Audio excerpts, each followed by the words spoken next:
Spoilers ahead as I unravel my experiences with the game. I'll try not to show too much, but there's only so much I can refrain from showing. I'll link the emulator in the description. You can easily find the game yourselves with a few keywords on Google. It was like a bite-sized experience.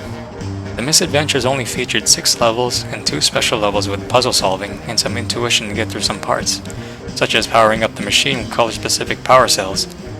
If you're observant enough without the nostalgia hitting you like it did me, you'd notice the paint on the walls indicating the colored power cells need to be inserted in a certain order. Of course, I failed to see that the first time. But that's the fun of playing a game you've never played before, especially an older one you've never got to experience back in the day. When I began the first level, I was greeted with the horrendous iteration of Eddy's in-game model.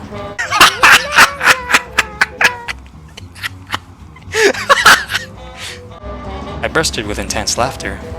Honestly, the first level was nothing but me taking in the scenery, sound, and gameplay. And laughing at Ed's speed of light attack. Repeatedly mashing it over and over, like a maniacal madman. Those aspects made me miss the second jawbreaker that was near the end of the level. Since my experience with the game was fresh, my overall reaction was of excitement and joy, filling most of the playthrough. Unfortunately, it cannot stay that way. The second level, I was level-headed, conscious, and more observant of the game. Less talking and less laughing because I had seen what had initially made me laugh. Here is where I truly experienced the game as it was. Saw the environment, being the cul-de-sac, and heard the replaying soundtrack for what it was. These elements made me recount the days when I first watched the show, and I began to grow melancholic, though hardly exuding any semblance of it in the first playthrough, at least for now. The level mostly took place in the sewer, and of course it took some puzzle solving and intuition to progress the level, and collect the collectibles. It was also the first time seeing the cankers. They turned out just fine like Double D and Ed, and everyone else. They really did Eddy wrong, man.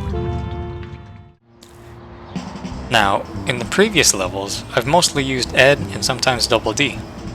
This third level I actually used Eddy a good amount, which made perfect sense. Ed's abilities were introduced in the first level, then Double D's in the second, and now Eddy's on the third. But as I continued to go through my nutshell experience, I hardly ever used Eddy compared to the other two, which also made perfect sense. Eddy was always the idea guy and the pitcher of the group, not the heavy lifter or the planner. The level was mostly straightforward, going through hoops and challenges. I even got to see the Peach Creek Junior High, which was pretty damn cool. But once I got to the part where Jimmy was clutching a jawbreaker and Sarah looking and turning as if she knew this was a game, I couldn't for the life of me figure out how to pry the succulent spear from that feeble rat's hands in his freaky-ass tongue action. Ironically, I figured I had to use Eddy's stink bomb, which was exactly what I needed to do. The reason why it didn't work the previous attempts was because I wasn't close enough for the music box soundtrack to play, and only then would the stink bomb work.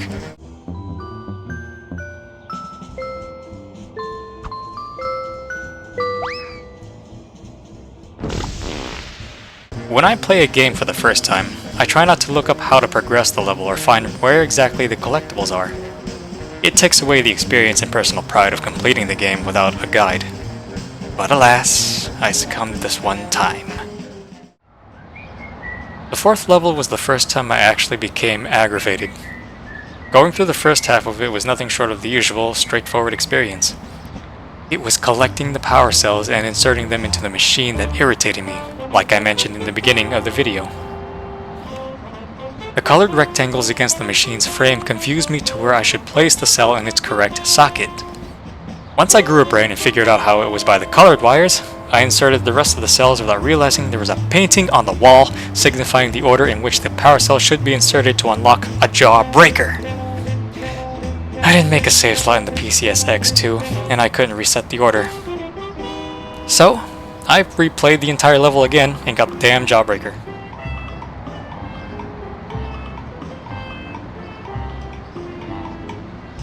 This level's end was through a little race with Shovel Chin Kevin. Those weak-ass boards irked me a little, falling through them often. but it wasn't too bad. However, there was another jawbreaker there. It took me a little while to find, and eventually, I got it. Oh boy, the 5th level. And it's nothing about the level that made me frustrated or anything. The level itself was actually very cool, and my personal favorite for its atmosphere and exploration of the abandoned house from the Honor Thy Ed episode from Season 2. No, it was me. That video, I was sipping on some liquid bread and was intensely melancholic and despondent. Of all the playthrough vids of this game, this was where I talked the most and explored some things about myself that I don't mind sharing about. Upon rewatching it, I cringed a little. But that honestly made the level's experience the most memorable for me, because it was dark vibes that night I played it. The abandoned house, looking all tattered and unkempt, the cankers echoing their voices through the soundtrack, and my misery-filled self sipping to my heart's content with bliss and utmost relaxation. The final level was the longest one and where I was most attentive. Nothing about this level was hard, other than trying not to fall off those narrow planks and mud platforms, just to give little bitch Jimmy a jawbreaker. No, it was the final boss of this level. I never expected this game to feature a boss to defeat, but then again, what kind of game would this be if there was no boss level? I was surprised this was technically the end of the game since the credits rolled. I was genuinely sad that such a game was already over. And it showed through my expressions as the names kept rolling. Especially the segment when I saw the My Best Friend Plank extra. That really sunk the melancholy in for me. But fortunately, the game wasn't over yet. There were still 2 extra levels, and to unlock them I had to acquire all the hidden outfits from the sound boxes and chicken eggs, to which I replayed all the levels to get them and the jawbreakers. I started with the Ed-Zilla level. That one surprised me for the black and white environment, and Ed dressed as a makeshift version of his monster costume from the episode The Day the Ed Stood Still. Upon rewatching, I couldn't help but recognize another game I used to play a lot back when the Xbox original was still new. That would be the Godzilla Destroy All Monsters Melee game. I played that shit a lot and unlocked every single monster and level. Basically, I 100%ed that game. The next and final level I would play for the Mis-Edventures was my overall favorite level of the entire game.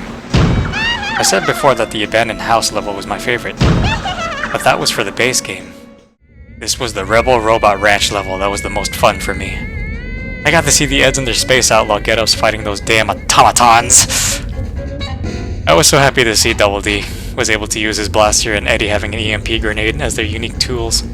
I refer to them as automatons because I frequent Helldivers too, and am most proficient fighting those bots.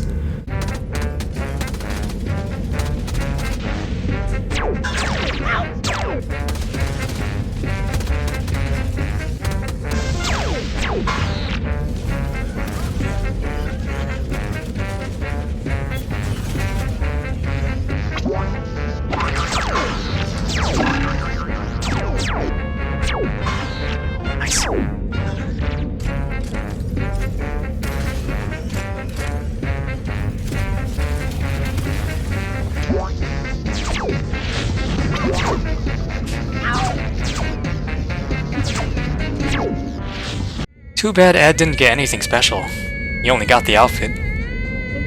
Unfortunately, I cheesed the boss at the end as I grew a little frustrated trying to take its health away while being bombarded with lasers and rockets from the boss and those rats at the side.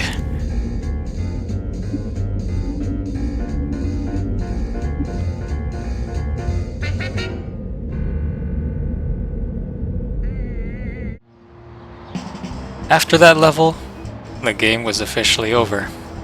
I had completed every level, acquired all collectibles, and seen all the extras this game had to offer from 2005. So, in a nutshell, this game is worth visiting for any who like the slapstick humor and art style. But I highly recommend to those who are familiar with the show and have seen all the episodes and feature that nicely wrapped up the series to a good end as closure for longtime fans of Ed, Edd, and Eddy.